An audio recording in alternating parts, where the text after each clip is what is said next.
BJP దేశవ్యాప్తంగా చేర్చుకోవడాల మీద బాగా దృష్టి పెడుతోంది. తాజాగా పద్మశ్రీ అవార్డు గ్రహీత మరియు సంతాలి రచయిత్రి డాక్టర్ దమయంతి బేస్తా నరేంద్ర మోడీ సమక్షంలో ఏదైతే తను బీజేపీలో చేరారో సబ్కా సాత్ సబ్కా వికాస్ దార్శనికతతో చేరుతున్నానని ప్రకటించారు.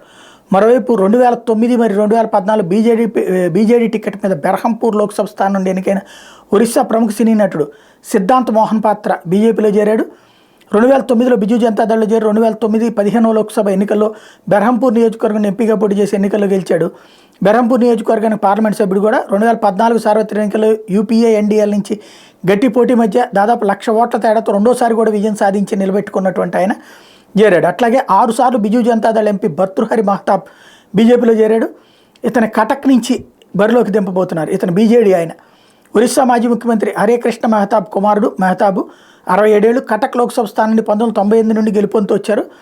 అసుర శక్తి దుష్టశక్తులు పార్టీపై గట్టి పట్టును కలిగి ఉన్నారని ఆరోపిస్తూ మార్చి 22, 2024 బీజేడీకి రాజీనామా చేసి ప్రస్తుతం తాజాగా ఇందులో చేరారనమాట.